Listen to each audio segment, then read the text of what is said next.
Eine Kindheit am Rhein ist voller Sehnsucht und Abenteuer. Am Rhein wird viel geträumt. Da ist Geheimnis hinter. Rhein war immer Geheimnis für mich. Im Rhein ist vieles drin. Anfang der 70er Jahre hattest du keine Lust, wirklich mit nackten Füßen in den Rhein zu gehen. Der hat gestunken. Der Rhein weckt große Gefühle.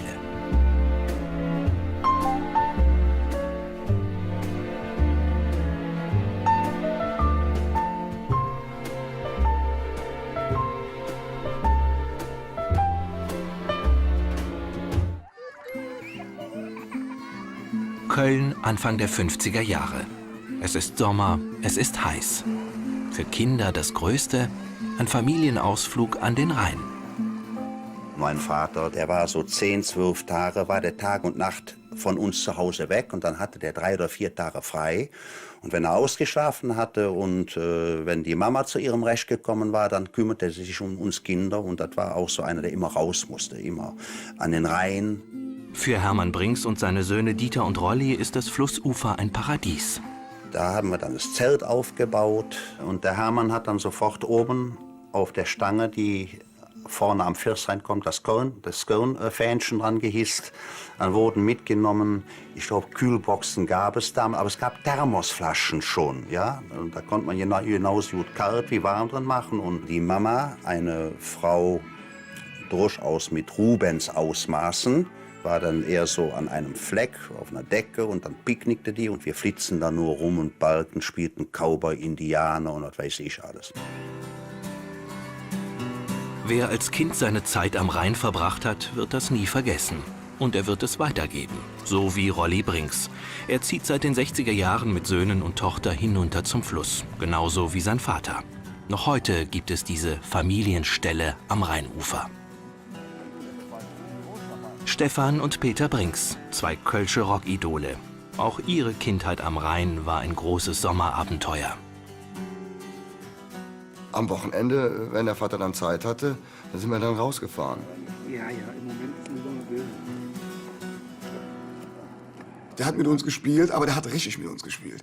Der hat nicht daneben gestanden und geguckt, wie wir gespielt haben. Wenn wir da mit Steinen gepfeffert haben oder Feuer durch die Gegend getreten haben, der war dabei. Geld ist zunächst nicht viel vorhanden bei Rolli Brinks und seiner jungen Familie. Und trotzdem kann er seinen Kindern am Rhein eine ganze Menge bieten. Als Kind, soweit ich mich da zurück erinnern kann, das ist ja immer schwierig, braucht man nicht viel. Das passiert ja in deinem Kopf. Da hast du das Wasser und das Gebüsch und wir hatten immer Lagerfeuerchen und so. Du wusstest, der Alte liegt auf der Decke, du bist beschützt, wenn irgendwas passiert und konntest da spielen. Das war eine schöne Zeit. Da hat man 11 Meter und noch einmal.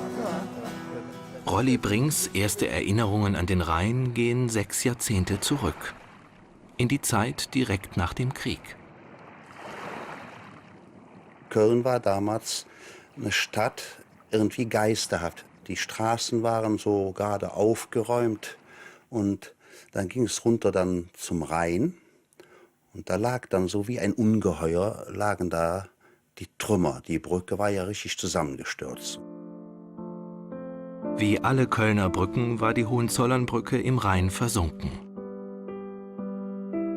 60 Jahre später steht Rolli Brinks dort, wo die Engländer 1946 eine Behelfsbrücke gebaut hatten. Da gab es dann so eine Art Pontonbrücke. Da waren auch Soldaten, da rollten Militärlast, da rollten Panzer drüber und so weiter. Das ängstigte mich und da wollte ich nichts mit zu tun haben. Und dann drängte ich dann, mein Bruder übrigens auch, den Papa immer ab, und zwar nach links. Warum? Weil der Rhein da hinten bei St. Kunibert macht den Bogen und dann wird der Himmel so weit. Und dann fühlte ich mich frei und ich vermutete immer, weil der Rhein ja in diese Richtung floss, dass irgendwie hinter der nächsten Rheinbiegung die weite Welt, wahrscheinlich das Meer wäre. Ja?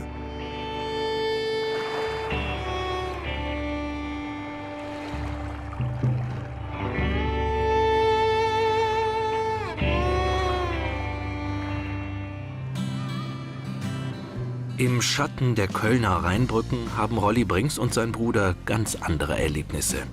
Sie suchen hier das Abenteuer.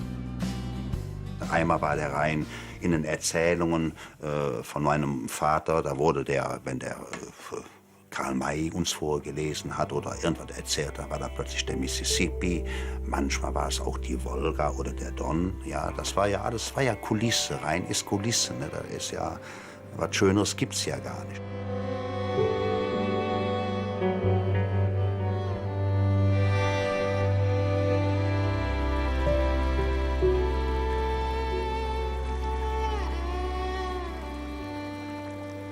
Da ist ja eine ganz besonders kleine Welt am Rhein.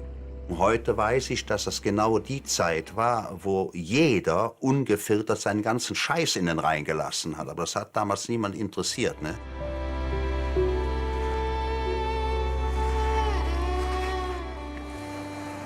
Der Rhein weckt in Rolli Brings die Sehnsucht nach der großen, weiten Welt. Später wird er einmal zur See fahren.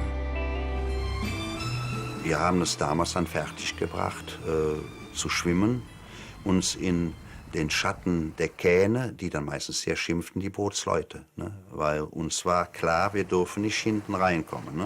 Aber wir haben es gemacht. Das waren einfach Mutproben. Und weil das natürlich von zu Hause nicht gern gesehen war, hatten wir ein Problem.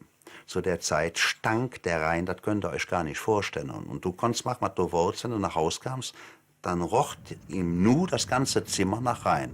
Dann brauchten wir ja nichts mehr zu leugnen, dann wussten die waren schon mit dem Rhein, die Jungs. Da gab es dann einmal im Jahr die berühmte Rheinfahrt am Drachenfels, im Siebengebirge, ne?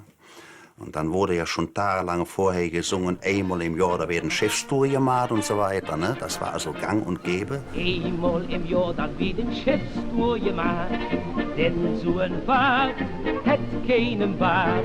Einmal im Jahr will man der Drachenwelt singen, wo können wir sind. Und so ein Familienausflug, glaube ich, hat man das Budget für ein halbes Jahr gefressen, aber es musste einfach sein.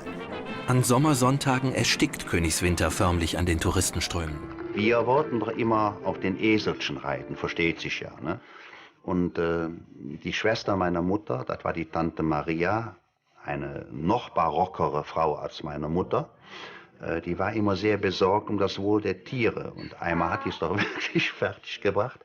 Da sind wir losgefahren und dann hatte die eine Riesendose Nivea dabei. Dann haben wir dann gefragt, Tante Maria, was willst du denn damit? Ja, habt ihr nicht gesehen, die Esel, die haben doch hinten so einen Gurt und da ist der Popo von denen wund, die will ich einschmieren. Und dann sind wir dann auf den Sattel gehievt worden, ne? Das war so schön, ne?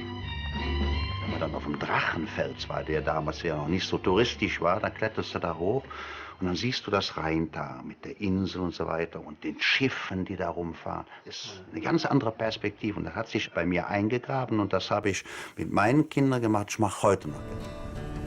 Wer den Fluss als Kind liebt, liebt ihn für immer. Und er gibt diese Liebe an seine Kinder weiter. Rolli Brings besingt mit seinen Söhnen Peter und Stefan die Ringpromenade, die Rheinpromenade. Die Ringpromenade, die ist voll nett, aber ich will jetzt in Bevor sie zu Kölsch-Rockstars wurden, haben die beiden am Rhein viel erlebt. Peter und Stefan, die sind ja mit den Kajaks gefahren, ne? Und immer eifrig. Ne? Denen ist der Rhein was sehr Vertrautes gewesen. Ne? Die Jungs sind 11, 12 Jahre alt, als ein Kajaktrainer ihnen die erste Paddelstunde gibt. Sind wir zum Bootshaus gefahren. Hat jeder ein Boot gekriegt, eine Schwimmweste. Und dann hat er uns zwischen dem Bootshaus und dem Ufer ins Wasser gesetzt und wir sollten flussaufwärts fahren. Das war anstrengend, aber da war ja das Bootshaus. Dann kommt der Brückenpfeiler. Dann sind wir um den Brückenpfeiler rum und in den Strom raus und zurück.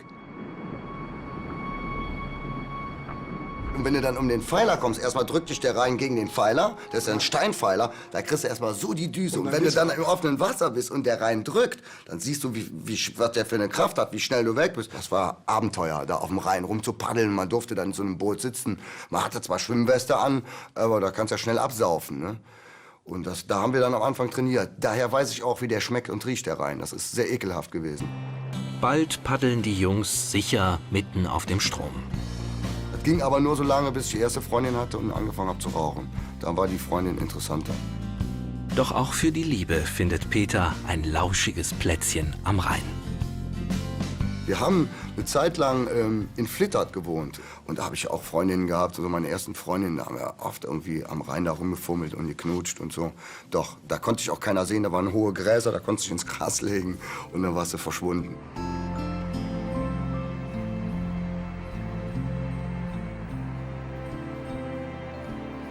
Ich war jetzt noch bei meinem Geburtstag mit meiner Frau in Rheinterrassen, da haben wir auch geknutscht.